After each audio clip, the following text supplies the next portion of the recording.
आलोक धनवा की द्वारा लिखी गई कविता पतंग के सरलाट करने जा रही हैं। जैसे सबसे तेज बौछारे गई, भादो गया सवेरा हुआ।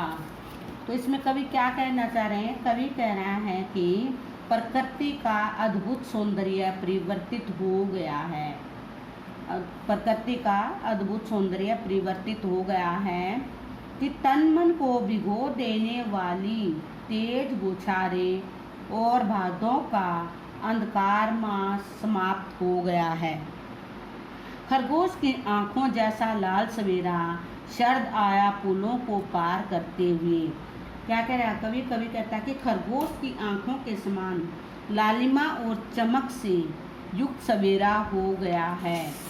शरद एक नया उजाला लेकर आ चुका है या दस्तक दे चुका है। अपनी नई चमकीली साइकिल तेज चलाते हुए, घंटी बजाते हुए, जोर जोर से चमकीले इशारों से बुलाते हुए।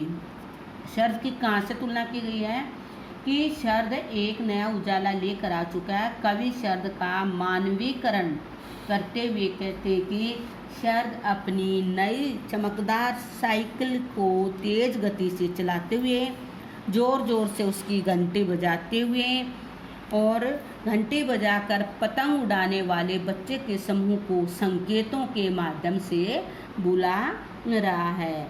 चमकीले इशारे यानी संकेतों के माध्यम से बुला रहा है। आकाश को इतना मुलायम बनाते हुए कि पतंग ऊपर उड़ सके। क्या कह रहे हैं कि पतंग उड़ाने वाले बच्चों के समूह को सुंदर संकेतों के माध्यम से बुलाते हुए अपने चमकदार संकेतों और मधुर ध्वनियों से आकाश को भी इतना कोमल बना दिया है कि पतंग इस असीम आकाश में ऊपर उठ सके। दुनिया की सबसे हल्की और रंगीन चीज़ उड़ सके, दुनिया का सबसे पतला कागज उड़ सके, बांस की सबसे पतली कमानी उड़ सके कि शुरू हो सके सीटियों, किलकारी और तितलियों की नाजुक दुनिया। कवि क्या कहना चाहता है? कवि कहना चाहता है कि कल्पना करते हुए कहना चाहता है कि दुनिया की सबसे हल्की, कोमल और रंग बिरंगी वस्तु उड़ सके। संसार से पहले पतले कागज के साथ बांस के ऊपर पतली कमान भी उड़ जाए। इनको उड़ाता हुआ देखकर बच्चों की सीटियाँ और किलकारियाँ शुरू हो सके तथा कोमल तितलियाँ मधुर गुंजार करने लगे। पतंगों के उड़ने के साथ साथ ही बच्चों की इच्छाएं भी उनके साथ उड़ने लगती हैं।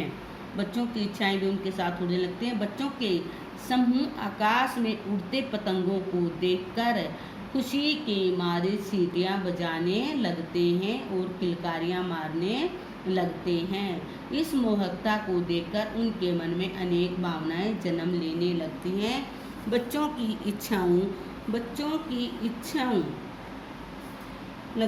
देखकर कोमल तितलियां भी मधुर गुंजार करने लगती हैं। कवि ने इसमें क्या विशेषता बताई है? कवि ने कहा कि प्राकृतिक सौंदर्य का अद्भुत चित्रण किया है और बाल सुलभ इच्छाओं का स्वाभाविक चित्रण है।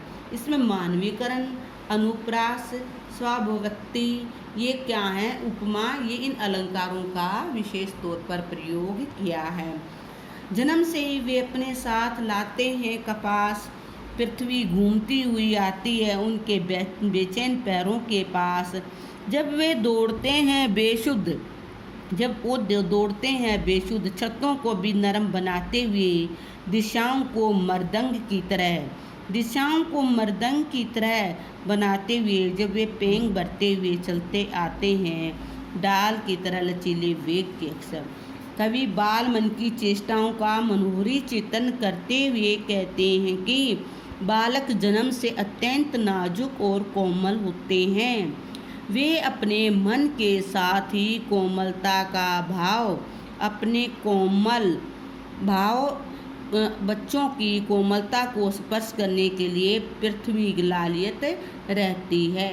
जब वे मकान की छतों को अपने कोमल पाँव से कोमल बनाते हुए बेसुध होकर दौड़ते हैं तो पृथ्वी भी उनके बेचैन पाँव के पास उनके स्पर्श करने हेतु घूमती आती है। बच्चे अपनी किलकारियों के द्वारा सभी दिशाओं में, मृदंग का अर्थ होता नगाड़े, सभी दिशाओं में नगाड़ों की तरह बजाते प्रतीत होता है।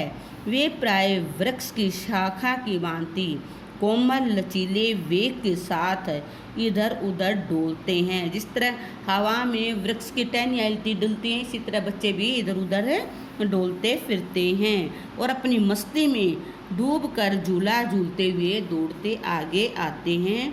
कवि ने इसमें क्या कहा है? कवि ने बच्चों की चेष्टाओं, उनके क्रियाकलापों का सुंदर चित्रण किया है। फिर मानवीकरण, अनुप्रास, उपमा, अलंकार, क्योंकि मानवीकरण जहाँ भी प्रकृति से संबंधित वस्तुओं का वर्णन होता है वहाँ मानवीकरण अलंकार होता है। छतों के खतरनाक किनारों तक उस समय गिरने से बचाता है उन्हें रोमांचित शरीर का संगीत, पतंगों की धड़कती ऊंचाइयाँ उन्हें थाम लेती हैं मज एक धागे के सारे। पतंगों के साथ साथ वे भी उड़ रहे हैं अपने रंध्रों के सारे। कवि क्या कहता है कि बच्चों के क्रियाकलापों का वर्णन करते हुए कहता है कि बच्चे उन मकानों के छतों के खतरनाक हिस्सों या किनारों पर दौड़ते हुए भागते हैं, उन्हें बचाने कोई नहीं आता। उनके शरीर में पतंग उड़ाने की जो चाहत है, लालसा है, वही उन्हें गिरने से बचाती है और अपने साथ रोमांच और मनोरंजन लेकर इस खतरनाक खेल को खेलते हुए एक स्थान से दूसरे स्थान पर जाते हैं। वो पतंग की सिर्फ एकमात्र धागे के सारे असीम आकाश में उड़े रहते हैं। वे अपनी डोलती ऊंचाइयों और कोमल बच्चों का सहारा प्रदान करती है। ये कोमल बच्चे असीम आकाश में उड़ने वाले पतंगों के साथ साथ अपने सुराखों के सहारे स्वयं भी उड़ रहे हैं, यानी उनके भाव उनकी पतंगों के साथ आकाश में उड़ते हुए नजर आते हैं। बाल मन भी ऊंचाइयों को छू रही हैं। जिस तरह पतंग ऊंचाइयों को छू रहा है, उसी प्रकार बच्चे का जो मन की भावनाएं हैं वो भी ऊंचाइयों को छू रही हैं। वह उनकी हदों को पार करना चाहते हैं, किनकी? उन ऊंचाई की हदों को पार करना चाहते हैं।